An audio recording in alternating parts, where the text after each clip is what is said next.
We were discussing the sixth chapter of Bhagavad Gita. We came to the last two verses which we had just read out. So I will read it out again.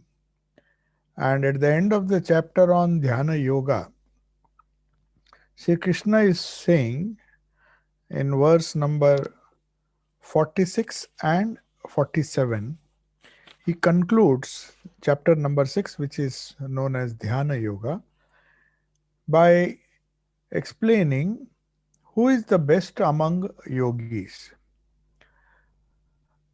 Tapasvibhyo diko yogi, ज्ञानिभ्योऽपि मतोऽधिकः कर्मिभ्यश्चाधिको yogi tasmad yogi bhavarjuna. The yogi, the yogi as described in the sixth chapter of the Gita, we will come to an elaboration in the seventh chapter, which we are beginning today. But at the end of the sixth chapter, these two verses, Sri Krishna gives his opinion that various people try in various ways to worship me. There are karmis, there are tapasvis, ascetics who exercise a lot of self-control, deny themselves the pleasure of life. They do so many things. They perform austerities and they are tapasvis. Tapasvibhya diko yogi, tapasvibhya means more than this yogi is superior. The yogi as described in chapter 6 is superior to the tapasvis who do tapasya just for the sake of doing tapasya, who deny themselves without any higher goal in mind, who just perform austerities without any reason. So, tapasvi bhyodiko yogi, gnani bhyopi matodika, superior to men of knowledge also. The people who pursue the path of knowledge, such people, even superior to them, are yogis. The explanation will be given in the seventh chapter, where the distinction is made between the knowledge that we acquire through our intellect and the knowledge that we gain through experience. So here what is meant is Jnani means people who pursue the path of knowledge. So the people who pursue the path of knowledge, yeah. Thank you, I'm recording. Yes. So in this last two verses of chapter 6, the superiority of a particular type of yogi is extolled, is praised. What are those types of yogis who, just a minute, I think some have not muted their,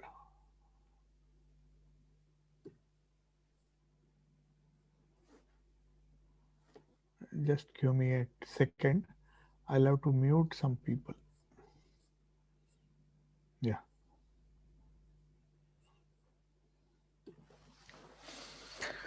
So in verse number 46, Sri Krishna is very clearly telling that among all the different types of people who practice yoga in different ways, there are different types of yogas. There is karma yoga, there is bhakti yoga, there is jnana yoga, there is raj yoga, broadly speaking.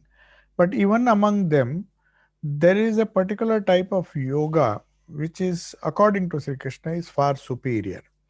Now, those who follow the path of bhakti, they say it is bhakti yoga. But let us see what Sri Krishna himself wants to convey to us. He says, more than ascetics or more than jnanis, this yogi is superior. Karmibhyascha Karmibhyascha yogi means even those people who perform a lot of rituals, the yogi is superior. Tasmad yogi bhavarjuna. That is why you become a yogi.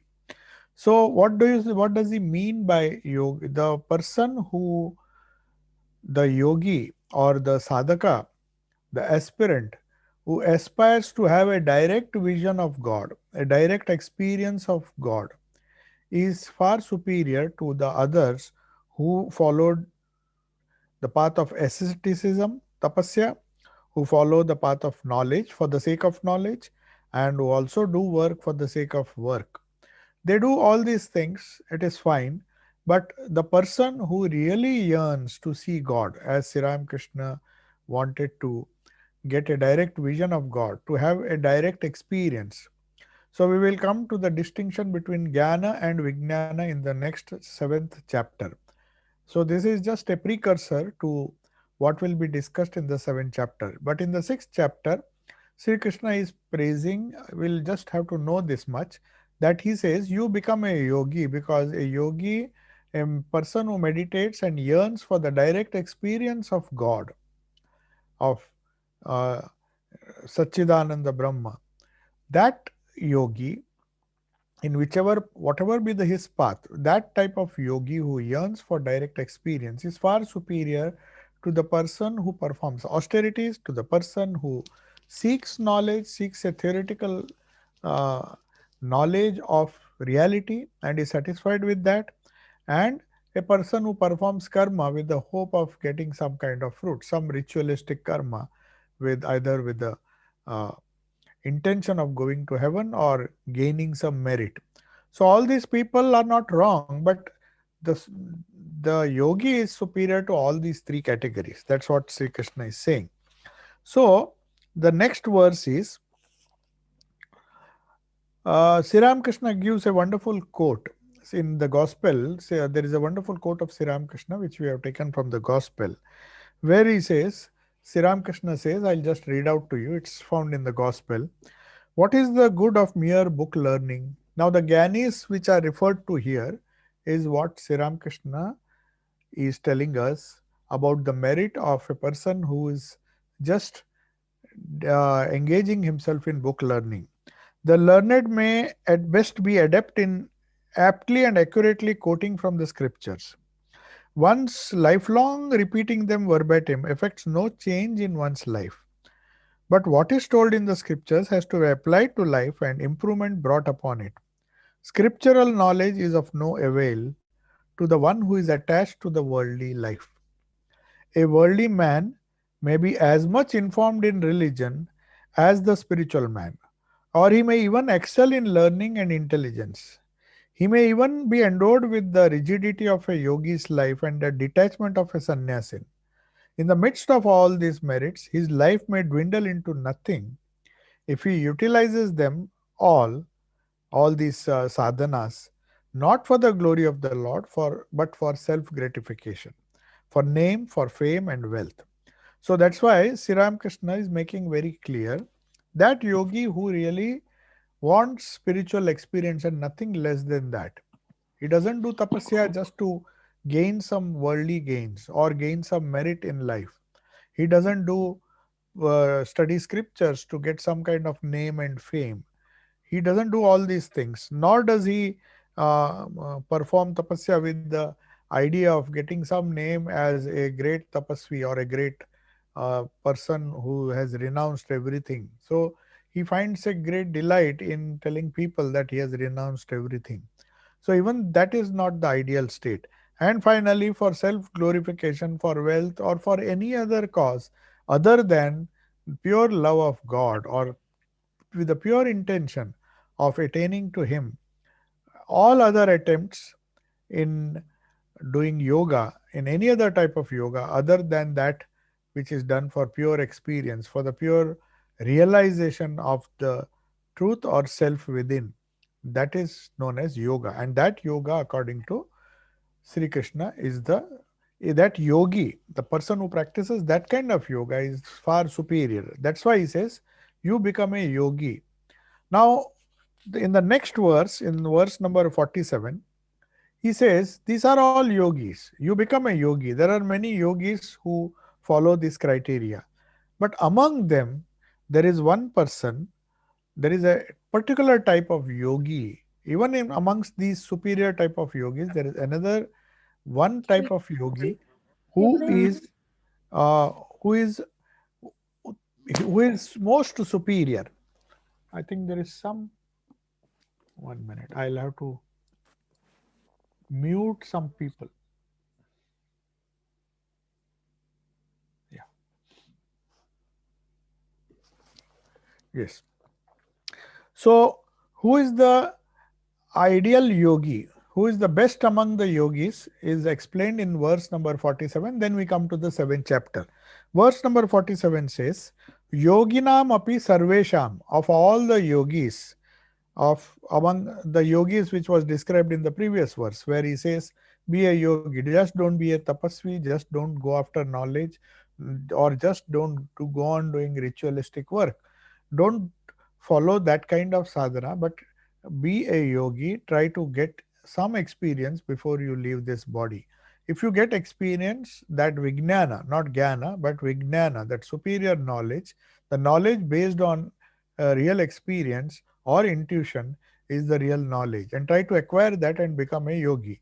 But among such yogis who have this intuitive knowledge, among them also there is one category which is far superior, that is described in verse number 47.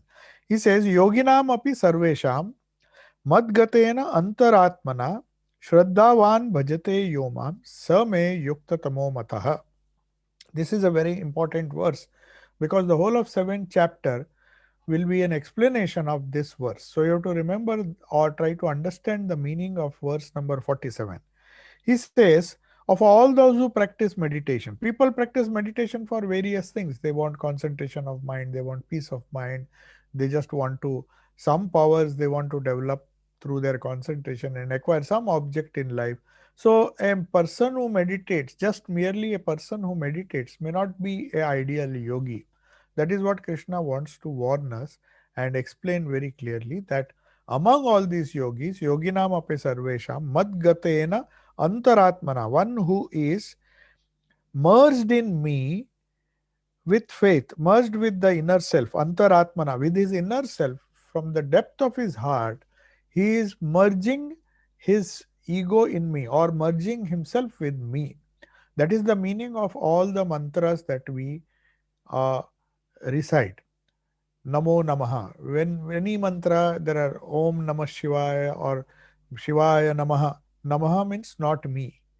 I worship him. Namo Namah. Not me, but him. Not me. Naham tuhu tuhu. Sri Ram Krishna used to say, not me, but you. But you. So that is the gist of all the mantras, that it is Sri Ram Krishna or Sri Krishna or Sri or Shiva, and then at the end he says Namo Namaha, means not me, not me, but you. I worship you and not myself. So the ego has to be merged. The small I, the kacha ami or the pakka ami, even the pakka ami, as Sri Ram Krishna used to say, that he used to make a distinction between the small I, the a ripe I and the unripe I. The unripe or kachami is a ego which attaches ourselves, which helps us, which in fact attaches ourselves to the things of the world, that it is my body, my property, my wealth, my ego, my name, my fame. These are known as, Sri Ram Krishna says, that type of ego is known as kachami or the unripe ego. But there is another ego, that I belong to God. It is a ripe ego. That ripe ego we have to merge in the God. Mat gatena antaratmana, merged in me with the inner self. The inner self is that small ego, that pakami, that ripe ego, which has to be merged in the Ishta, who is seated deep within the heart. And we constantly say, not me but you, not me but you. So every time we merge ourself in him, mad gatena antaratmana, this is the ideal type of yogi. So among all those who meditate, those who do this kind of meditation, either they meditate on the God with form or formless God, it doesn't matter.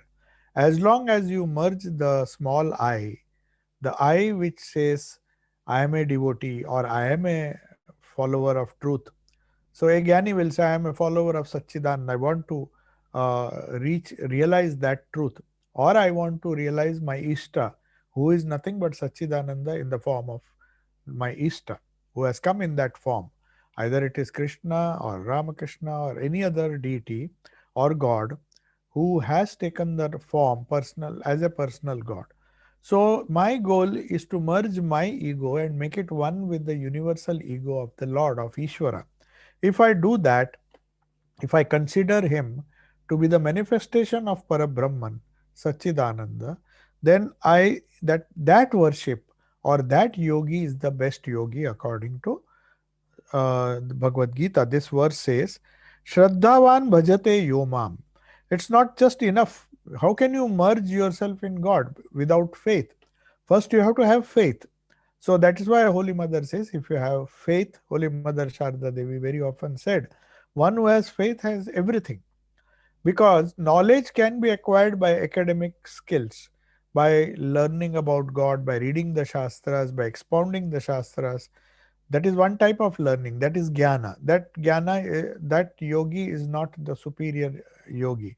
Here Sri Krishna says that yogi who yearns after some kind of experience, either the experience of Brahman or the experience of one's own Ishta in the depth of one's heart, when he really experiences that reality intuitively, which he can do only if he is Shraddhavan. That second verse, second line of this stanza says, Shraddhavan bhajate yoma. A person who has faith, and with that faith he worships me, with the hope or with the prospect of merging himself in me.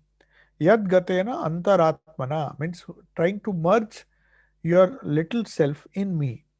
If you constantly practice japa or constantly practice meditation with the idea of merging your little I, which is the source of all trouble, Sri Ramakrishna very clearly said that this kacha ami, that small ego, is the sort of is the source of all the troubles.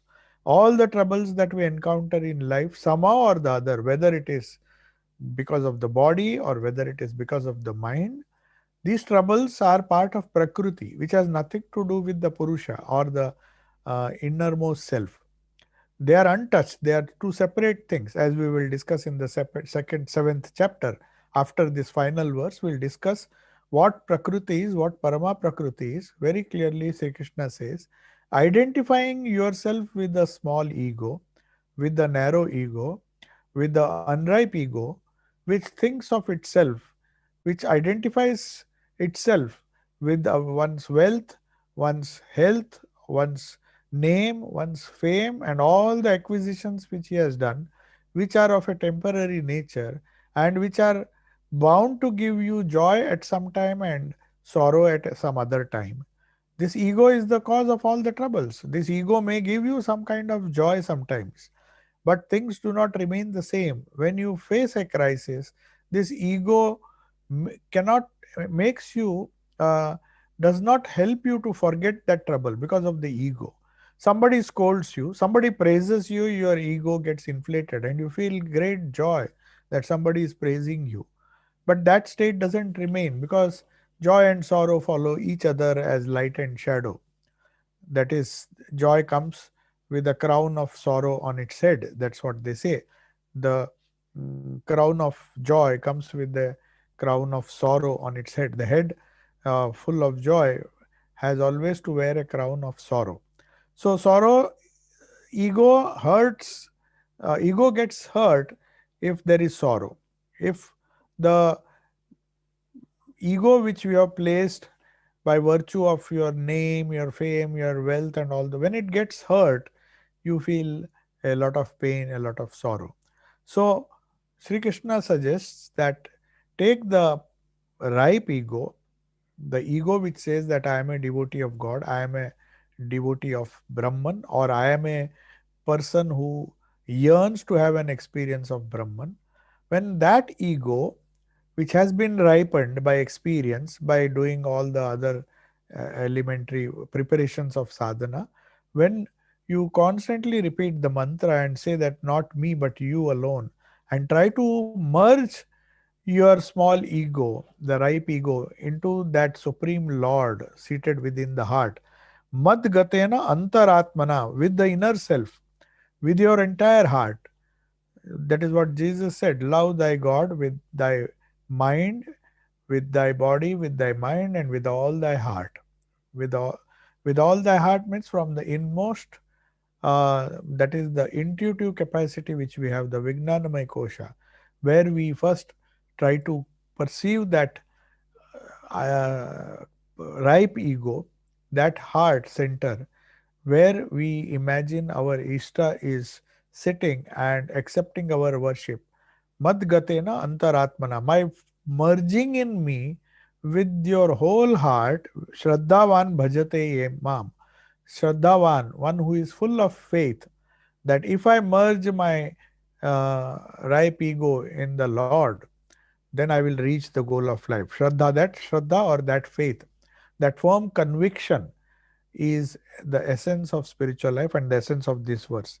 Yo mam sa me, a person who does this, a yogi who does this, yogis may do many things. They may do meditation for powers, they may do meditation to aggrandize their lower self, to aggrandize their ego. They would do tapasya to show off, to get some name, to get some fame. All these things they can do. But if they resist that, if they control themselves and focus entirely on the God who is within, Sri Krishna says that type of yogi is the ideal. I hold him to be the most devout. So here we come to the end of chapter 6. Iti Srimad Bhagavad Gita su Upanishatsu Brahma Vidyayam Yoga Shastre Sri Krishnarjuna Samvade Dhyana Yogo Nama Shashtodhyaya. This is the Upanishad, which is the Bhagavad Gita. Gita is compared to an Upanishad as a Shastra. The knowledge of Brahman, the supreme science of yoga, this particular yoga, the perfect yogi which has been described here, and the dialogue between Sri Krishna and Arjuna, this sixth discourse is designated as the yoga of meditation. So, this is the mm, yoga of meditation by pursuing which, by following which, with faith, by merging one's identity with the Lord in the innermost center of our heart, one becomes the ideal yogi. And what that ideal yogi is described in the seventh chapter, which we are beginning today. The chapter is known as Jnana Vijnana Yoga. The very title of this chapter suggests there is a difference between Jnana and Vijnana. Vikrishta Rupena, the Vikrishta means special Jnana. The difference between Jnana and uh, Vijnana is it is a special kind of Jnana which is going to be explained here. Knowledge and true wisdom, or knowledge and realization. The knowledge which we acquire by intellectually, we acquire by learning of scriptures, and the actual experience which is known as Vijnana. That will be explained here. Now, this Jnana Vijnana Yoga is chapter 7. First 7 verses, uh, Sri Krishna is explaining what lower Prakriti and higher Prakriti is, Para and Apara Prakriti. Now, this I have told you many times. There is this Parama Prakriti and the lower Prakriti, which is this universe, which is made of 24 categories according to Sankhya. But here they are reduced to only 8 categories. Here, unlike Sankhya, it is the same thing. The Indriyas, the 5 Indriyas are there. And we will see what these 8 categories are there. What are the constituents of this Prakriti? The entire sentient and insentient matter, the universe, that the cosmos that we see around us, is nothing but Prakriti. And that is the lower Prakriti. But there is an higher Prakriti, which I often term as Parama Prakriti or Para Prakriti. Para and Apara Prakriti. So, Prakriti low, Prakriti high Prakriti, or low Prakriti. You can, in common parlance, we can say lower Prakriti and the higher Prakriti. So, what exactly is this Prakriti? What is that is this Jnana Vijnana Yoga, the seventh chapter, is going to expound to us, and is we will get an idea of what these the idea of Prakriti is. Because when we consider this universe according to Sankhya is made of a conscious principle which is known as Purusha. which is at the background of all this play, the Prakriti, which is nothing but Ishvara. As I told you, the concept of Ishvara is that it is the sum total of our causal existences, the causal souls. There is this gross body, according to Vedanta, the gross body, the sum total of all the gross bodies is known as Virat, this whole visible universe, sentient and insentient, including the galaxies, the cosmos, everything is the gross thing which we see, which is the counterpart of which is the gross body, the Annamaya Kosha and the Pranamaya Kosha. This whole sentient and insentient universe that we see, the gross universe that we see, is given a technical name of Virat. So Virat is the sum total of all the individual souls, the individual bodies, I mean the gross bodies. The gross bodies, all the jivas put together and all the sentient and insentient matter also, everything forms the part of the gross body of God, which is known as Virat.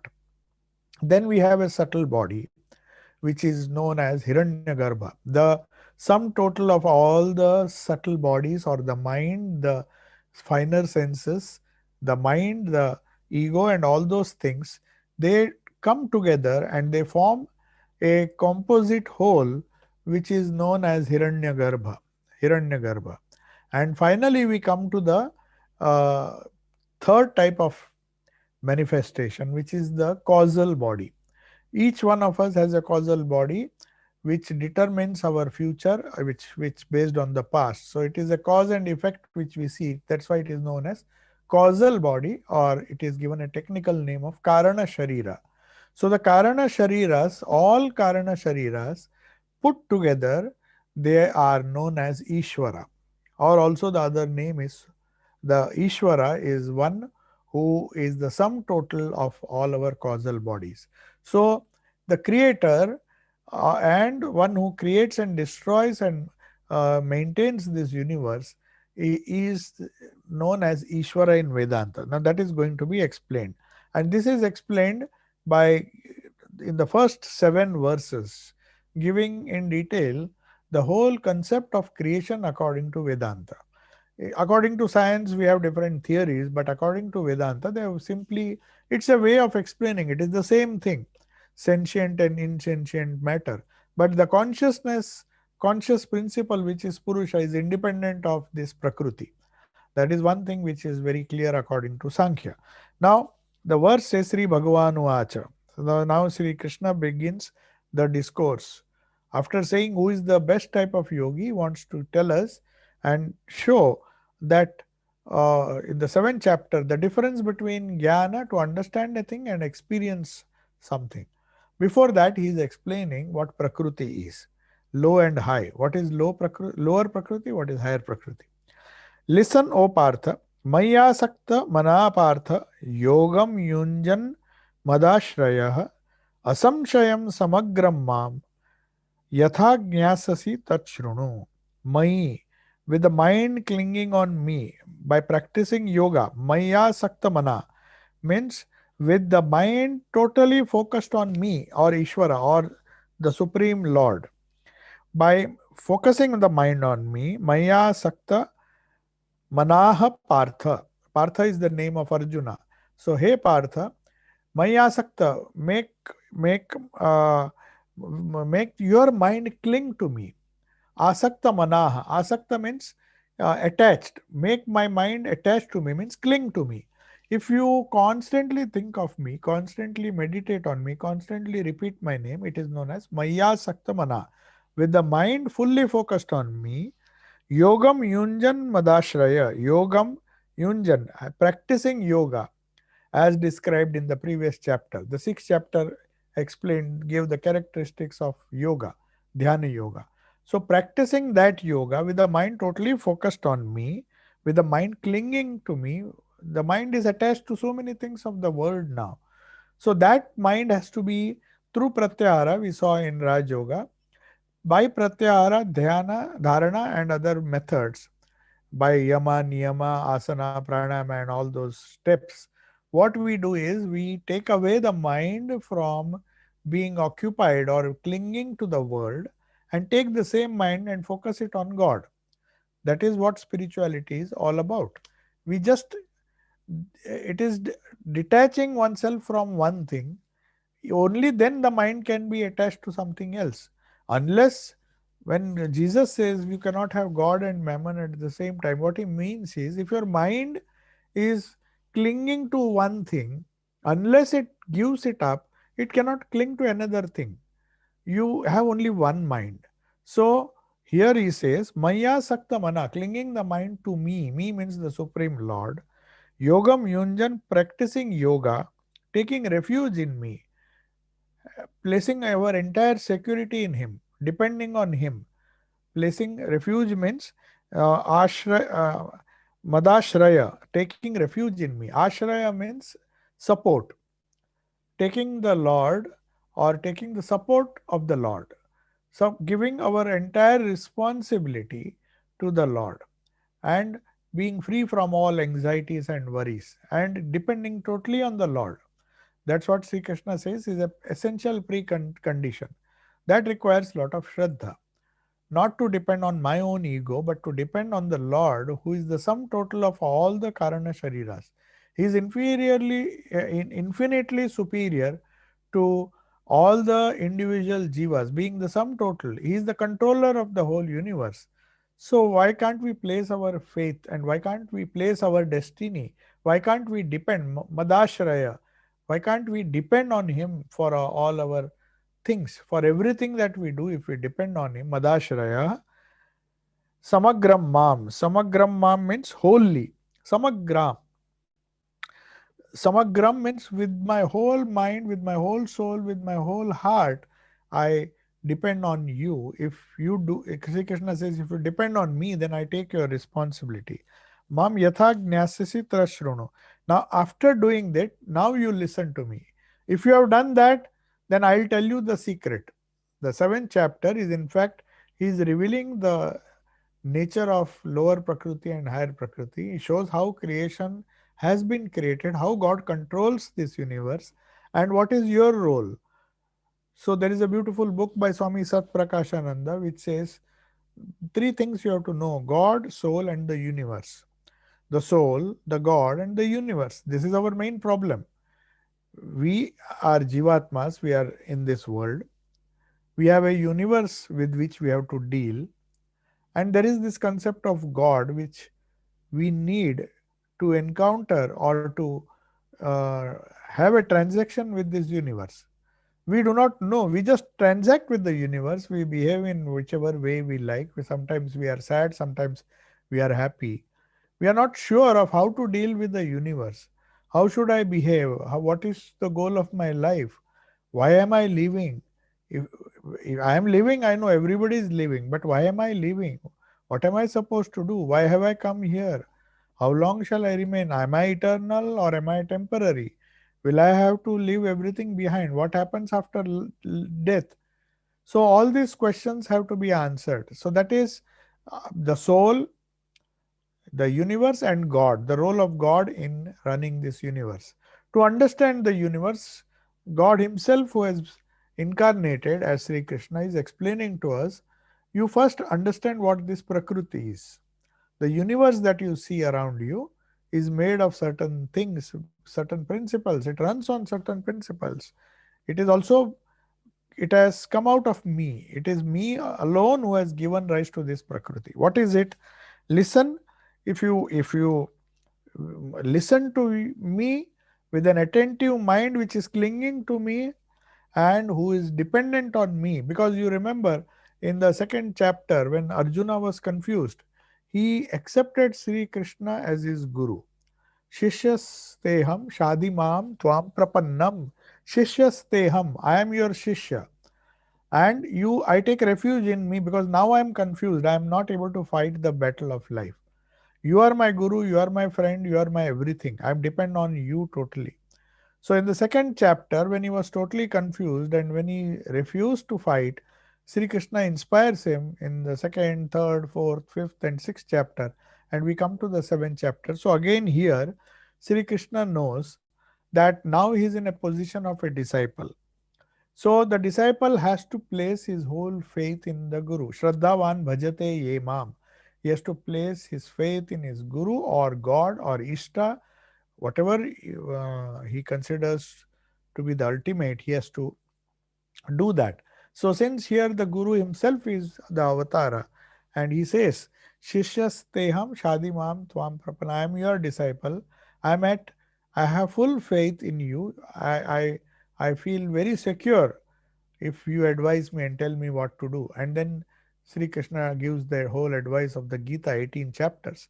So in the 7th chapter, he says, with your mind clinging to me, whom you have accepted as Guru, taking refuge in me, listening to what Madashraya, practicing yoga, along with that, practicing that yoga.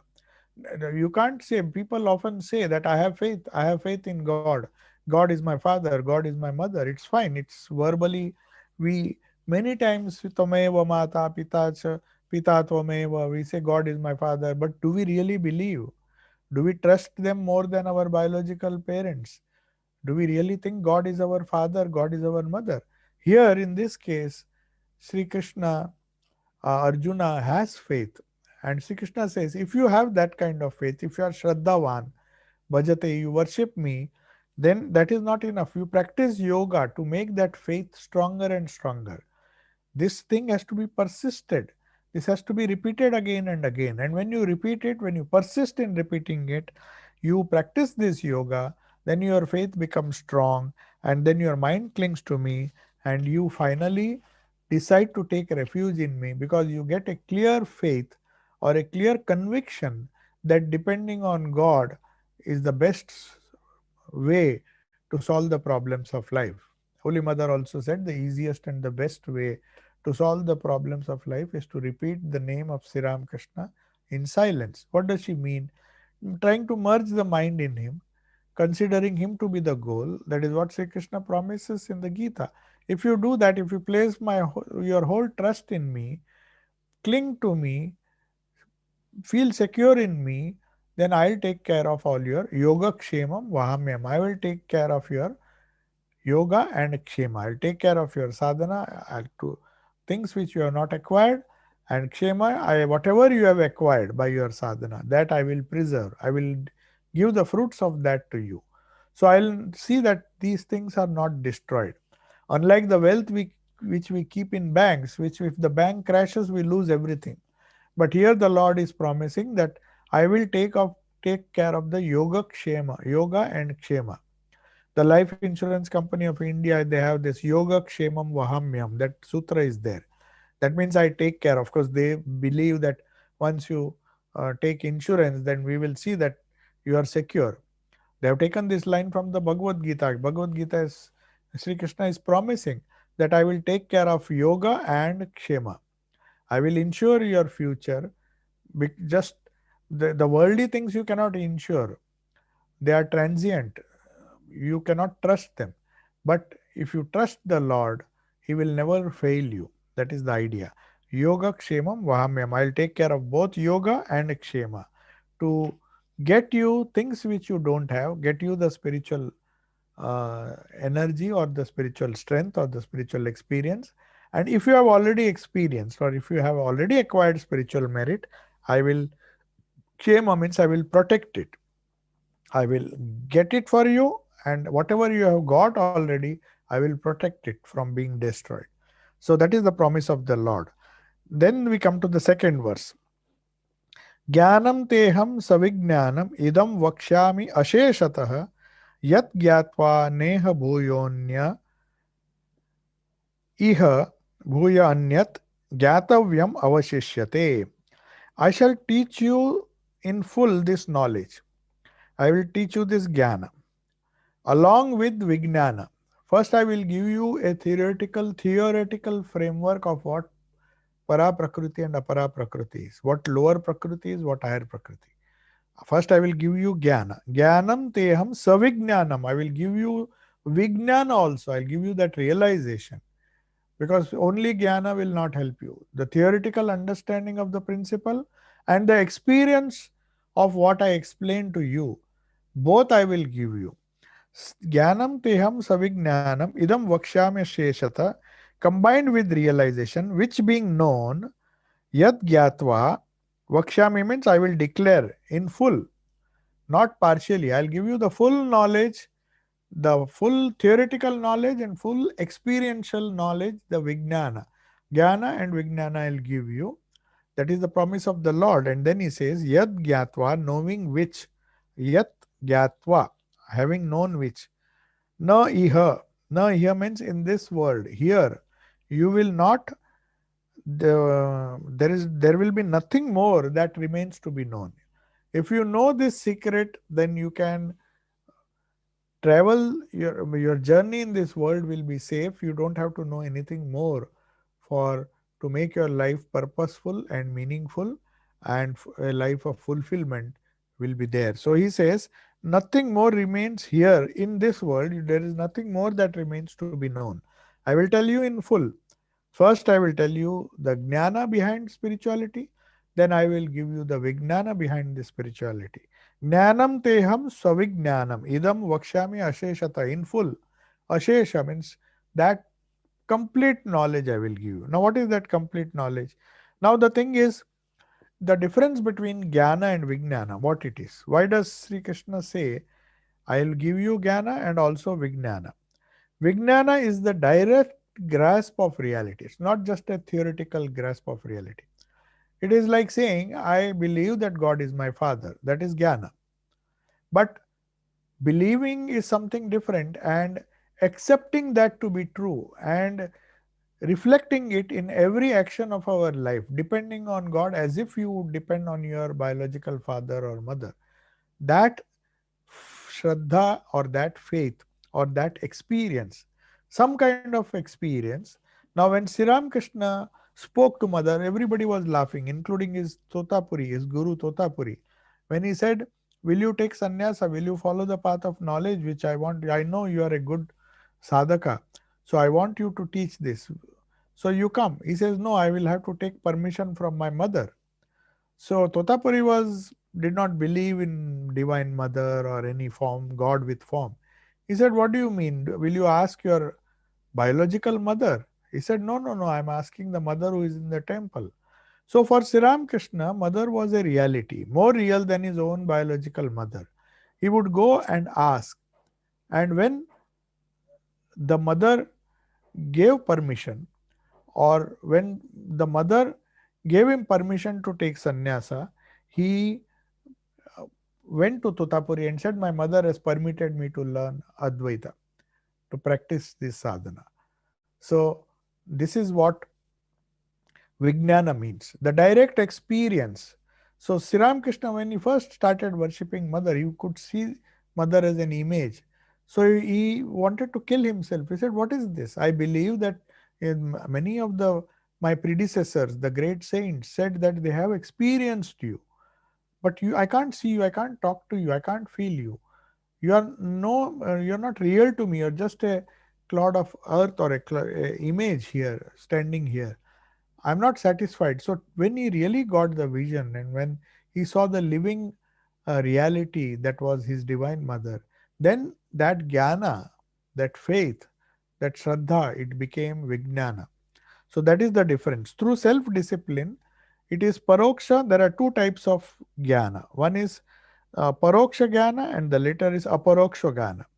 So the one is direct knowledge through insight and another is indirect knowledge. So one is a knowledge which we have through our senses, sight, and another is insight. It is a deep understanding, a higher understanding, a subtle understanding of those truths. Or you may say one is tuition, through learning, through academic learning, it's tuition.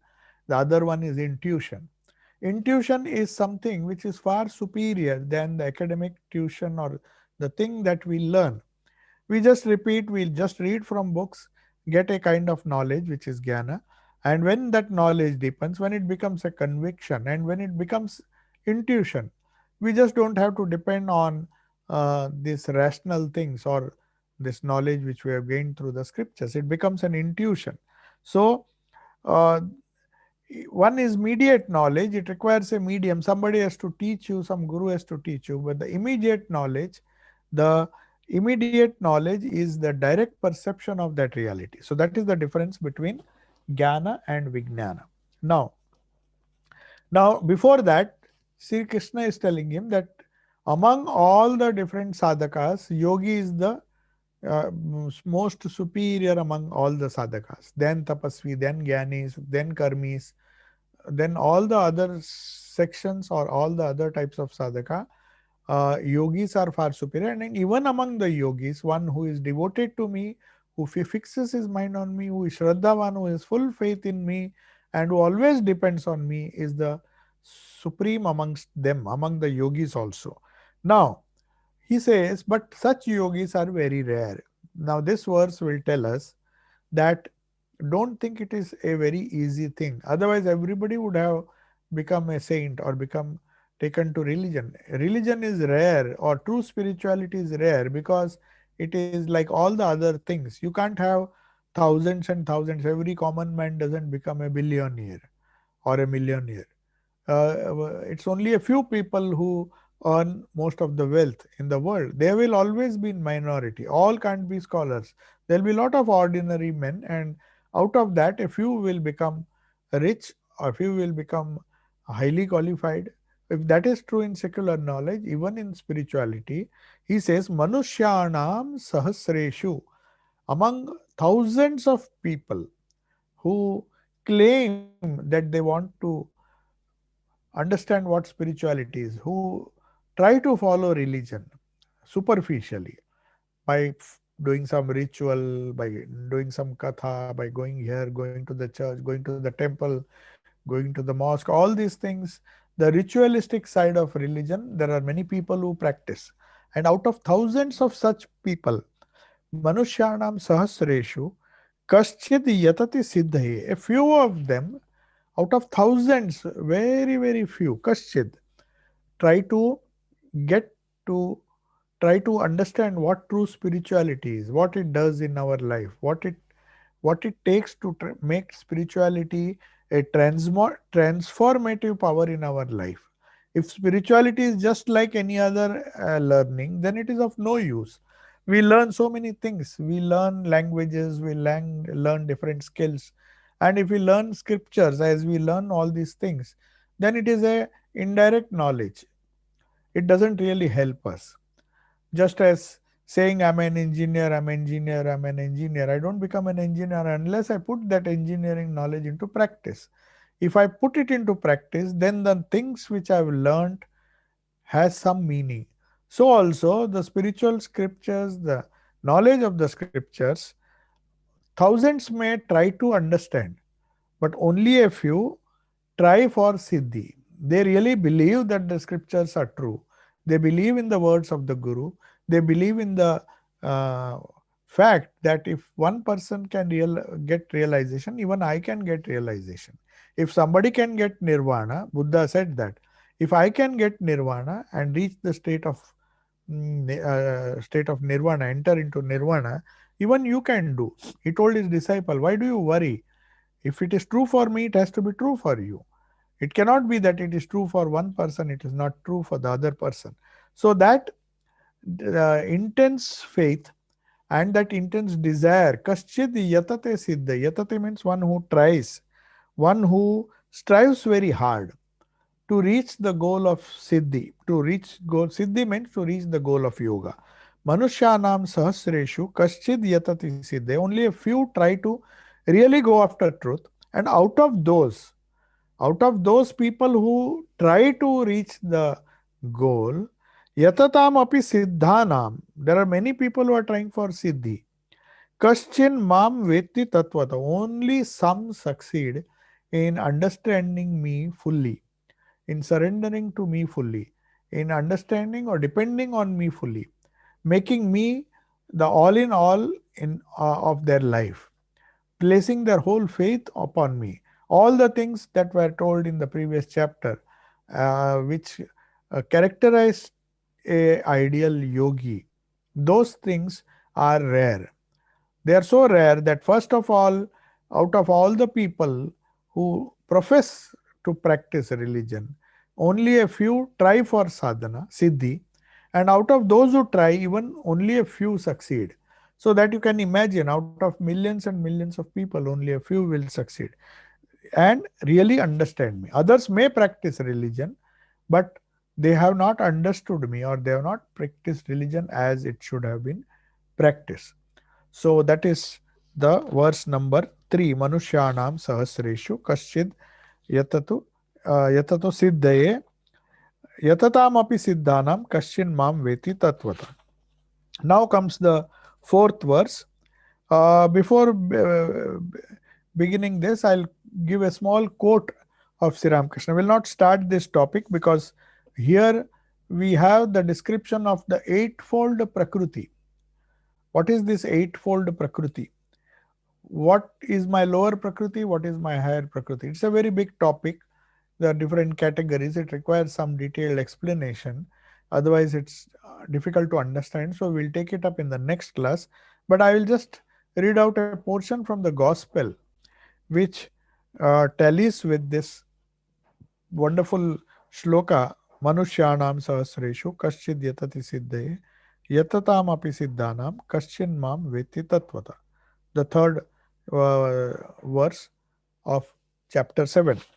The Sri Ramakrishna said something very similar. So I am reading a portion from the Gospel. The devotees who enter the temple of Mother Annapurna in Banaras cannot get out of it without receiving some consecrated food in accordance with the want. There is a rule that whoever goes to the Annapurna temple, which is there near the temple of Shiva, Banaras Shiva, Vireshwar Shiva. So that near that temple, this Annapurna temple is there. So Sri Ramakrishna says, anybody, he has observed that he had gone to Banaras. So anybody who goes to the Annapurna temple, they say, will get some prasad, some consecrated food. Some get it immediately, while others have to wait long before being blessed with it. Some privileged people may be getting it immediately, but some people have to wait. But nobody lives without taking prasad.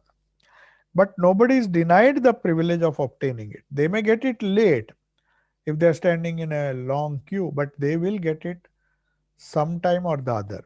Maybe they will get. Similarly, mukti is assured for all. All of us will get siddhi, as is mentioned by Sri Krishna in this verse. But there will be few who get it early. Some get it in this very birth. Others have to access it after 2 or 3 births, while yet others have to wait and go through countless births before becoming competent for emancipation. But all are destined for mukti sometime or the other. So this is an assurance which Sri Ramakrishna is giving us, and saying that though it is very rare, it is not impossible. It's just a question of time. So those who are ideal yogis, and if they are sincere, if they are shraddhavan, if they have faith in their guru, faith in the power of the mantra, faith in their sadhana, faith in their ishta, and if they depend on him wholly, as if they are their own eternally, if that state comes, then success can be had in this birth, and we can have mukti. So if there are some questions, we have 4 or 5 minutes. You can just ask a few questions. Pranam Maharaj, can I ask a question, please? Yes. It's Vardarajan. Yes. It's the first verse in chapter 7, Asanchayam. Yes. Without And doubt. Yes. my question is about doubt only. The more we do listen and read, doubts arise. But all of us are practicing the spiritual journey with Shraddha. At what stage will the ignorance go and knowledge and realization come? And I know in verse 3 you said very few might get it in this life. But somewhere in the Gita, I think twice he used the word ihaiva, here and now. Here and So now, yes. my question is, at what stage will the ignorance disappear? It depends on the stage in which one is. Because you see, as he said, it is very rare. First of all, it is difficult to have Shraddha. The Shraddha means total dependence. Now, the first thing is we can't be depending on two or three people. There is a parable of Sri Ramakrishna where he first prays to Indra, and the house is there's a big storm, and with the prayer is not answered, the storm is just about to blow away his house. Then he prays to some other god. He prays to Varuna. So he keeps changing his faith. So if the faith is firm, if the faith in the Ishta is firm, that's why this word Shraddhavan Bhajate Yemam. And without any doubt, doubt will come, no doubt, but the persistence, Shraddhavan Bhajate, why do you need to worship him if you have faith? So Mother says, Holy Mother says in our gospel that if you have faith, you have everything. But that problem is that faith. To how to become Shraddhavan? Shraddhavan means one possessed of Shraddha. But that Shraddha goes, the doubt comes again and again. So it has to be pushed down. And then again you have to assert your faith. That's the only way. So that at that stage where there is a continuous flow of faith in the Lord, then you can understand that the time is near when one can attain that goal. That's why Sri Ramakrishna says, faith is everything. Girish Ghosh, he appreciated him with all his evil qualities. He had tremendous faith that Sri Ramakrishna has come to release him. If you see Josephine MacLeod, who believed so firmly, though she was a Western woman, she did not believe in incarnation, she did not know what Hinduism was. But the moment Swami Vivekananda spoke, for her, Swami Vivekananda's words were like Bible, like Gita. They were much more powerful than that. He says, every word he uttered was like truth for me. And I believed that he has come to free me, to make me free. So the concept of mukti, she immediately grasped. You may say that it is a result of good merit done in the past birth. That is definitely true, because without that we really don't deserve. We don't deserve a good guru. We don't get the ashraya or support of a good guru or a good ishta and the grace of God unless we deserve it. There are two ways of looking at it. You may think from the worldly point of view that one person doesn't deserve. Girish Ghosh was such an evil character. Nobody thought that Sri Ramakrishna's grace would be there. But then that faith was there. Perhaps that's the result of past birth. So there is no knowing when it will happen. That doubt will come. The moment doubt vanishes, one thing is sure, when the goal is near, when these doubts don't come, the more the doubts come. That's why Sri Krishna says in another place, Sanshayatma Vinashati. A person who keeps on doubting his guru, keeps on doubting the scriptures, keeps on doubting even the words of Sri Krishna. If we always develop that skeptical attitude, these doubts persist, then we are far off. Then there is some worry or some problem there. One has to reassert oneself again and again. That's the reason why satsanga is necessary. That's the reason why we read these things. Satsanga not necessarily being in the company of the holy, but company of the scriptures, company of God himself. The holy books, they give us company. So Sri Ramakrishna says, that's why satsang is very important. And uh, being aloof, it's just satsanga won't help. Because if you disassociate with some things, then you can associate or cling to something. When he says you cling to me, you can't cling to the world and cling to God at the same time. These two things don't go in parallel. So one has to take a call and decide what we really want. If we want both, then it is going to take time. It may be not be possible everybody. That's why he says very few people strive for that, because they think let us have best of both the worlds, and when the right time comes we'll have that lukewarm attitude will not do. That's why he says out of thousands who are trying, everybody tries to keep both the world as well as God. And then, as Sri Ramakrishna said, you can't be going to the east and the west at the same time. If you go to the east, you have to leave the west. So that is the answer. Perhaps I don't know whether it is clear to you that it is definitely possible if we have that one pointed devotion. So all the verses which we have read till now, they support this idea that to get this faith we have to practice. To practice, we need some basic faith to start with, and we persist in it, and then finally we reach the goal. But there is no time limit. You can't say. The only answer we can give is, as the faith increases, so your sadhana or so your capacity to reach the goal increases. Okay. Thanks, Maharaj. Thanks. Maharaj, how does that surrender look like in daily life? And How how does do that? How does that? surrender, when we surrender to Surrender God? means our ego doesn't assert itself now and then. We just allow things to.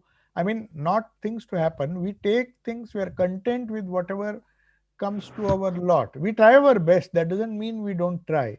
When we try, we are not inordinately attached to the fruits of our work. We just take it, we do our best and just forget the rest. Just allow. Karmanyeva adhikarastha in the third chapter, she says that is how we develop faith.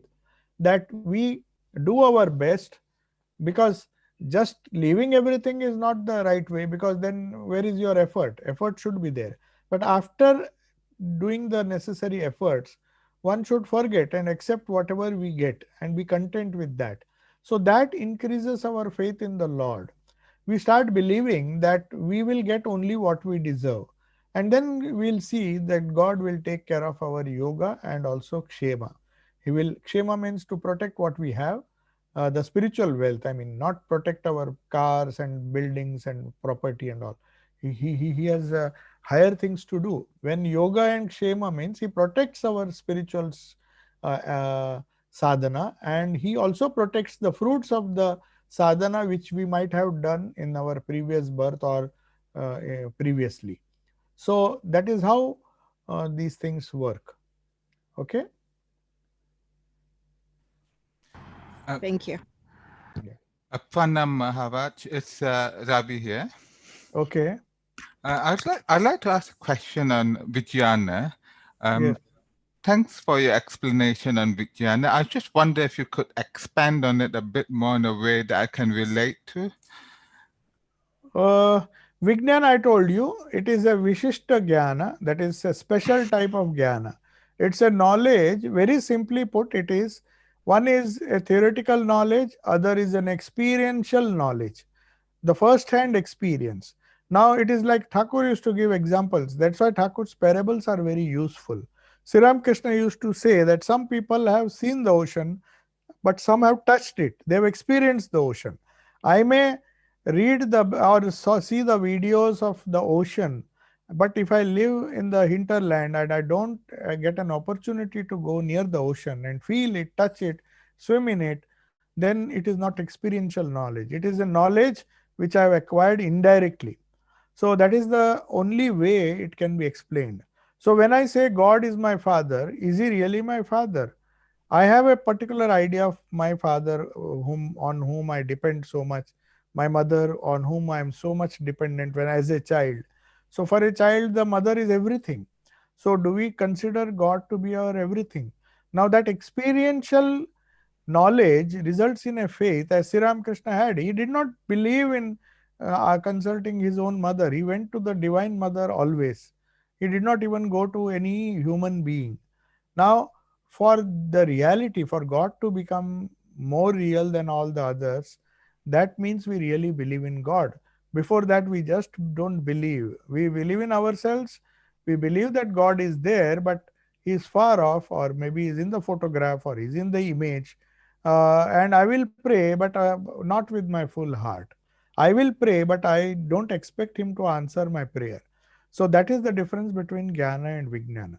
If you pray and believe that he will answer with 100% faith, that is experiential knowledge. You talk to God, you listen to him, you have your faith in him, you have your being in him, you have your mind on him. So that is the experiential knowledge in that way.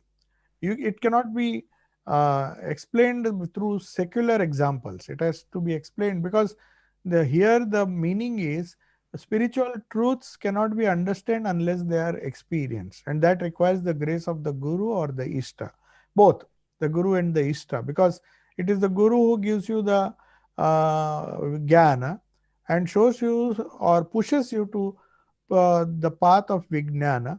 And if you attain by the grace of both the Guru and the Ishta, or by who Guru is nothing but a form of the Ishta who has come to connect you with the Ishta. The moment you get connected, then you have the experiential knowledge of your Ishta, of God, of reality, of Satchidananda, of your Father in heaven, whatever you may say. It's the same thing. So this experiential knowledge is what is meant here, Vijnana. Okay? Yeah, and Vijnana yoga is No, there is no Vijnana yoga. oh no, it's just Yoga Jnana is to yoga. convert jnana. Jnana yoga is the path of knowledge. But all the yogas lead to Vijnana. It's not that Okay. if you do bhakti, you will not get jnana.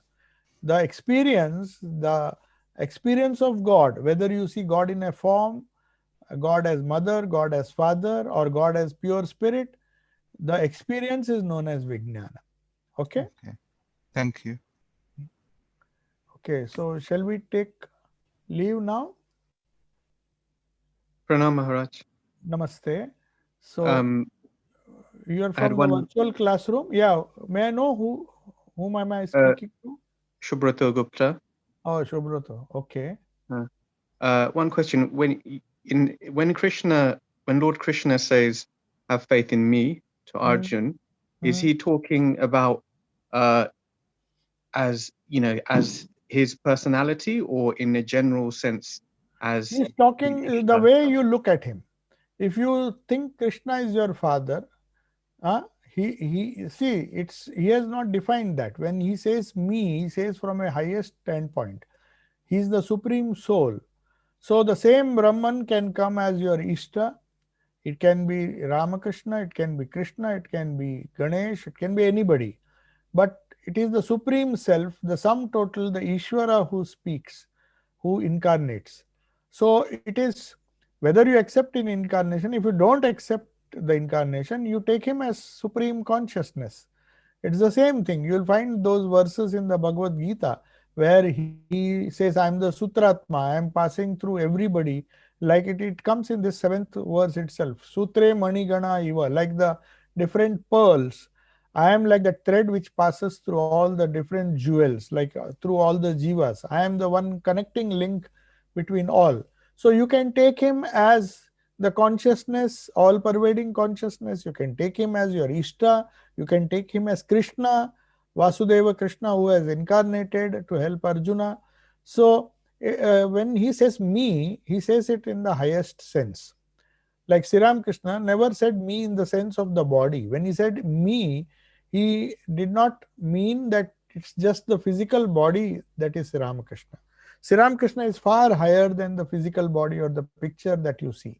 So also Sri Krishna. He is not the Vasudeva Krishna who has advised Arjuna on the battlefield. That Krishna is gone, that physical Krishna. But the Krishna, the principal Krishna, the conscious principle that is Krishna is what is meant here.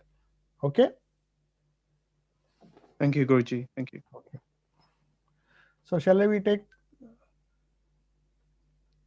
leave of everybody? Can I request the host? Who's controlling the session? What? Yeah.